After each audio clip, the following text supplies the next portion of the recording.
Hello and welcome to the Capitol Report on NTD News. I'm Melina Weiskup. Coming off an eventful NATO summit, what President Biden says about what Ukraine's chances are of fending off the Russian invasion. NTD's R-S.C has more on the final day of Biden's trip to Europe. Wrapping up his 5-day, 3-country trip to Europe, President Biden on Thursday sought to send a stern message to Moscow. Putin's already lost the war. There is no possibility of him winning the war in Ukraine. He's already lost that war.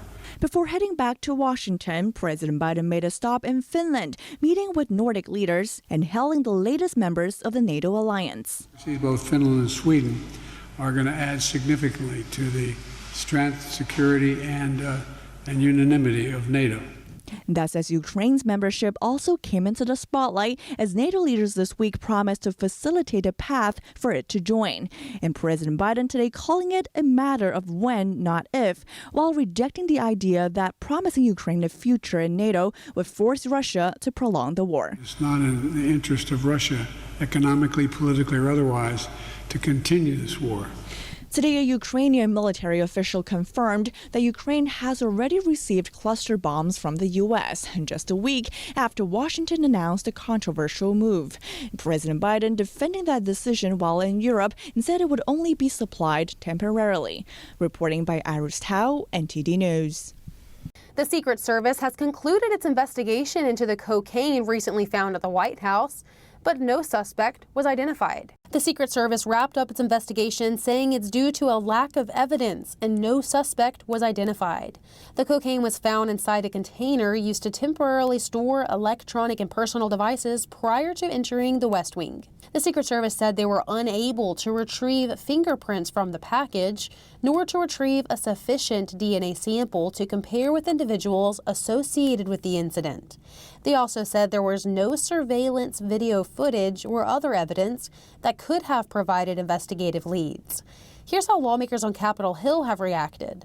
They don't know who it is, and it's a complete failure. I mean, this thing is ridiculous. I don't know if it's a diversion or not, because it's a pretty good diversion. My question to them was, have they drug tested this list of 500 potential suspects that brought an illegal substance, a drug, cocaine, into the White House? Their answer was no, and that they're unwilling to do so.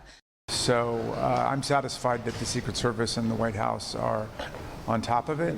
I was reading a book about Lincoln recently, and anybody in Washington could just walk right into Lincoln's White House, go directly in and try to find the president and talk to him. And obviously we're in a very different security environment than that. But I don't know how many people would want to go to the White House if they were going to be administering a drug test on the way in, which is what some of my colleagues have suggested.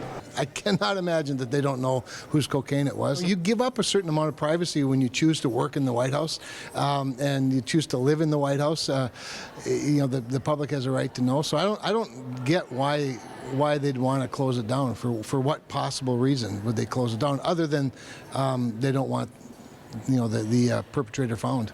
With the conclusion of this investigation, the Secret Service says it takes its mission to protect U.S. leaders, facilities, and events seriously, and is constantly adapting to meet the needs of current and future security environments.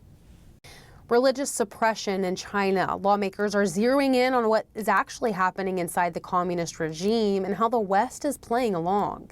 NTD's Sam Wong brings us more from the Capitol. Over here on the House floor, lawmakers and religious leaders have shared their testimony on China's persecution against the faith communities. Mike Gallagher, the chairman of the House-led Committee on the CCP, said that Chinese leader Xi Jinping is, quote, playing the role of God. And in churches across Henan province, local CCP officials replaced the 10 Commandments with Xi Jinping quotes, like "Thou shalt have no other gods before me" became diktats like "resolutely guard against the infiltration of Western ideology." Gallagher told me that China is imposing what he called transnational repression against the U.S. through its economic influence. Across the board, we've seen the Chinese Communist Party leverage access to their market and their economic power in order to coerce American companies, international companies. Tony Perkins is the former chair of the U.S. Commission for International Religious Freedom. He said that Washington granted China most favored nation status with the intention that it would better the regime's human rights record through trade. But decades later, the opposite happened. He said that U.S. businesses are now complicit in China's human rights abuse, and that the victims on the receiving end of such malpractice includes Christians, Buddhists, Muslims, and Falun Gong practitioners. You know, China is actually more repressive today than they were 2 decades ago, and the reason is simple. They can afford to be, as American consumers fund their repression. So how do we prevent such business malpractice? I spoke with Frederick A. Davey, the vice chair of the U.S. Commission on International Religious Freedom. So these corporations obviously have lobbyists who protect their interests, particularly when it comes to relationship with China. So we need to address the ability of these corporations to lobby the U.S. government not to take the strong stand it can. Religious leaders at the roundtable are calling on Washington to take more robust action against China's totalitarianism. And the way of doing that is to make sure to establish networks to maintain open lines of communication between faith groups in China. Reporting from Capitol Hill, Sam Wang, NTD News. And Congressman Ralph Norman gave a speech on the House floor today about NTD's sister media, the Epoch Times. He highlighted how the newspaper came to be amid religious persecution in China and how it persisted despite the Chinese regime's campaign to destroy the paper.